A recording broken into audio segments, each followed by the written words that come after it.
Good morning. आज हम BA part second year के अंतर्गत केस स्टडी, जैसा कि हमने पिछले वीडियो में अध्ययन किया, एक गुणात्मक विधि के रूप में एक इकाई का गहन और सूक्ष्म अध्ययन प्रस्तुत करती है।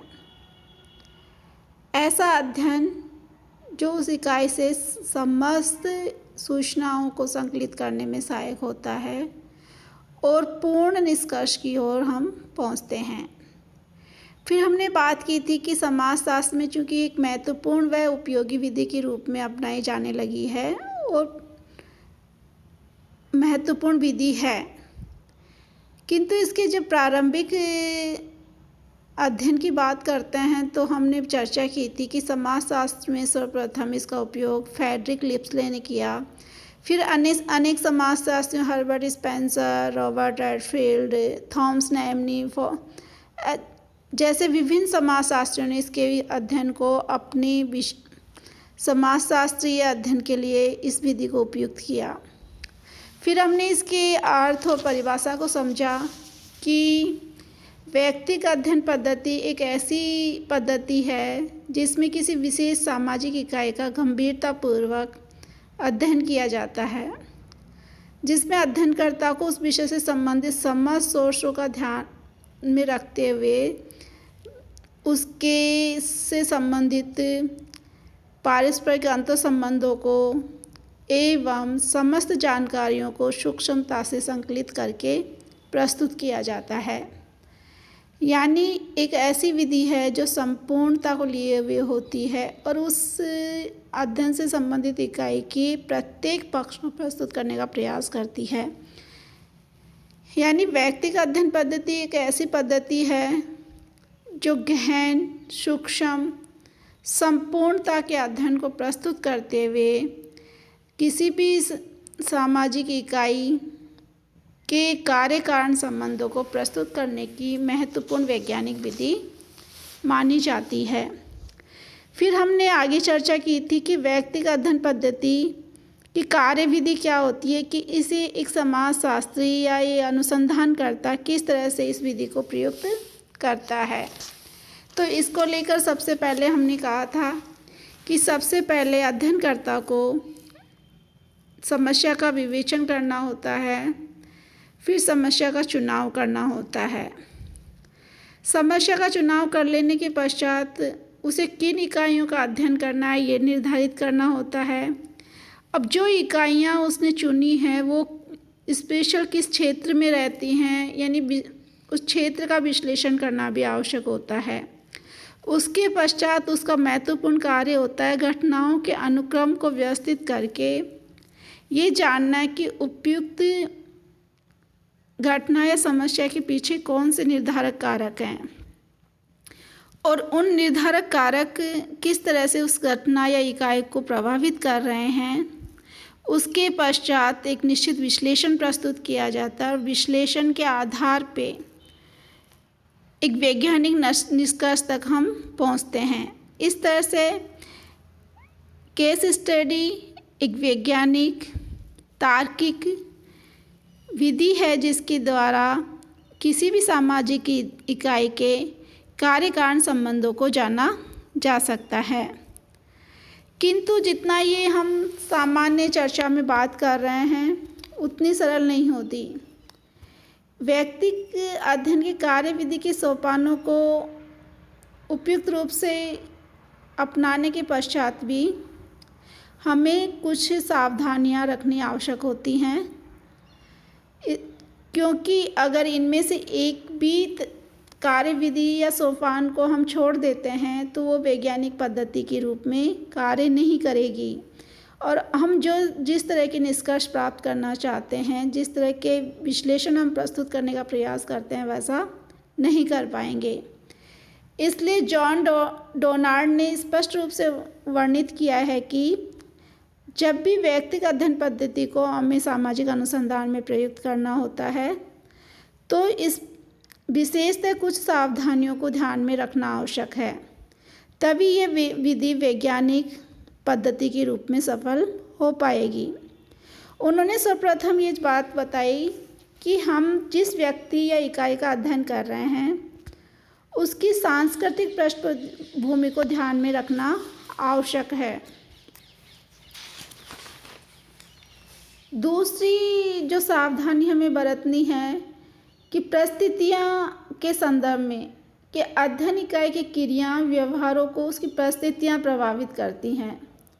यानी किस तरह की परिस्थितियाँ थी जिसके कारण ये घटना घटित हुई और कौन से अंतर संबंध कारण रहे जिनके कारण हमें इस तरह की चीज़ें दिखाई देती हैं। यानी बैकग्राउंड का जानना बहुत ज़रूरी है। यानी बैकग्राउंड को समझना आवश्यक है जिस इकाई का हम अध्ययन कर रहे हैं।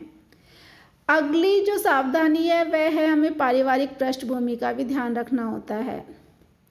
किसी व्यक्ति के व्यवहार को देखने के लिए उसके परिवार की भूमिका महत्वपूर्ण होती है। जैसा कि हमने उदाहरण दिया था कि अनुशासनहीन बालकों का अध्ययन हमें करना है तो सर्वप्रथम हमें ये देखना होगा कि जिस परिवार से वो बच्चा आ रहा है उसमें किस तरह का माहौल है, किस तरह का उसका समाजीकरण परिवार में हुआ है। तो पारिवारिक पृष्ठभूमि भी किसी भी सामाजिक घटना को घटित होने में महत्वपूर्ण आधार प्रदान करती है। या यूँ कह सकते हैं कि पारिवारिक पृष्ठभूमि किसी भी सामाजिक इकाई के व्यवहार क्रियाओं को मूल रूप से प्रभावित करने का कार्य करती है। फिर अगली सावधानी हमें ये बरतनी है कि सामाजिक रूप के क्या आधार हैं। किसी भी इकाई के विषय में जब हम तथ्य एकत्रित करते हैं तो तथ्य एकत्रित करने के लिए वो सामाजिक कारक कौन से हैं जो सामाजिक इकाई को प्रभावित कर रहे हैं या उसकी किसी क्रिया को करने में कितने सहायक हैं, या कौन से सामाजिक कारक हैं जिनके कारण वो बाधक के रूप में हमें दिखाई देते हैं। यानी जीवन पर जो प्रभाव पड़ते हैं उन पर समाज का भी प्रभाव होता है और कौन सी सामाजिक परिस्थितियाँ थी जिनके कारण जो इकाई है उसके व्यवहार को प्रेरित किया या उसके व्यवहार में कुंठाएं तनाव उत्पन्न की। इन सब सारी चीज़ों को सावधानीपूर्वक जांच करने की आवश्यकता होती है। डोनाल्ड ने एक महत्वपूर्ण चीज़ और चर्चा की। उन्होंने कहा पूर्व सैद्धांतिक संदर्भ को भी ध्यान में रखना चाहिए। यानी जो व्यक्तिगत अध्ययन से प्राप्त सामग्री की विवेचना हम कर रहे हैं उससे पूर्व जो स्थापित सैद्धांतिक मान्यताएं हैं उनको भी उस संदर्भ में देख लेना चाहिए ताकि जो आपके निष्कर्ष हैं वो अधिक व्यवस्थित हो सकें और ज़्यादा वैज्ञानिक रूप से आप उन चीज़ों को प्राप्त कर सकें।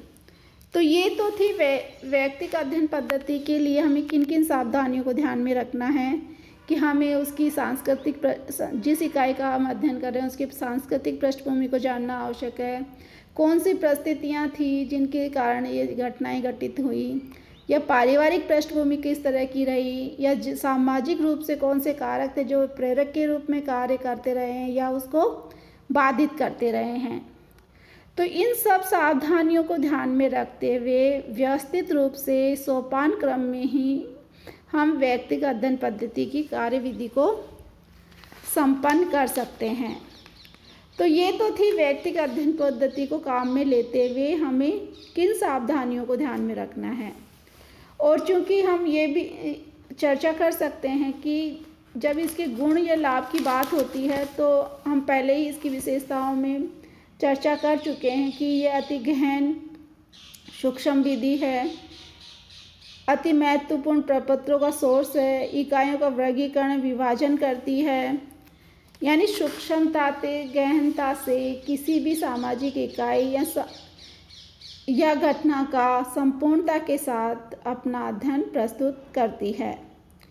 अब सवाल उठता है कि व्यक्तिगत अध्ययन विधि सामाजिक अनुसंधान के क्षेत्र में चूँकि महत्वपूर्ण विधि है तो क्या ये विधि सभी जगह प्रयुक्त की जा सकती है या इसमें कुछ सीमाएं या दोष हैं। तो उसको लेकर हम चर्चा कर सकते हैं कि पहली सीमा तो यही है कि ये अत्यधिक सीमित अध्ययन को प्रस्तुत करती है। यानी हम बहुत बड़े क्षेत्र में इस विधि का प्रयोग नहीं कर सकते।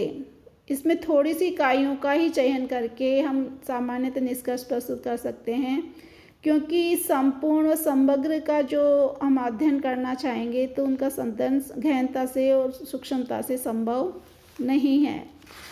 दूसरी इसकी सीमाएं, कुछ इकाइयों के आधार पर जो निष्कर्ष निकाले जाते हैं वो उतने तार्किक और वैज्ञानिक नहीं माने जा सकते जो कि समग्रता का प्रतिनिधित्व करते हों। यानी हम इसमें कुछ इकाइयों का गहन और सूक्ष्म अध्ययन करते हैं, किंतु सभी इकाई जो समस्या से संबंधित हैं तो जिस तरह से कुछ इकाइयों के आधार पे हम संपूर्णता के निष्कर्ष पर नहीं पहुंच सकते। इस विधि में निर्देशन प्रणाली का भी अभाव होता है, यानी इसकी एक महत्वपूर्ण सीमा है कि इस विधि में निर्देशन प्रणाली का अभाव हम देखते हैं, यानी इसमें सही प्रतिनिधि इकाइयों का अध्ययन नहीं हो पाता। अनुसंधानकर्ता प्राय अपने ही तरीके से कुछ इकाइयों का चयन कर लेता है और उस आधार पर वो निष्कर्ष निकालने का प्रयास करता है। परिणामतः इसमें पक्षपात की संभावनाएं बनी रहती हैं, और पक्षपात की जहाँ संभावनाएं होंगी तो इसका मतलब है तथ्य अप्रमाणित होंगे। और चूँकि इसमें प्रत्येक इकाई का सूक्ष्मता और गहनता से अध्ययन किया जाता है तो ये अत्यधिक खर्चीली विधि भी है। इसमें व्यक्ति के इतिहास, डायरी, वातावरण जैसे सोर्सों को भी काम में लिया जाता है, जिनकी विश्वसनीयता पर प्रश्न चिन्ह उत्पन्न होता है। किंतु इन दोषों के कारण इस प्रविधि का प्रयोग हम ये कहें कि सामाजिक क्षेत्र में कम होता है, ये सत्य नहीं है। सामाजिक अनुसंधान में इस विधि को अत्यधिक रूप से प्रयुक्त किया जाता रहा है। जैसा कि हमने पहले भी चर्चा की थी कि अनेक समाजशास्त्रियों ने इस विधि को प्रयुक्त करते हुए वैज्ञानिक सूक्ष्म अध्ययन प्रस्तुत किए, जो आज भी तार्किक हैं, प्रासंगिक हैं और उनके अध्ययन महत्वपूर्ण स्थान रखते हैं। धन्यवाद।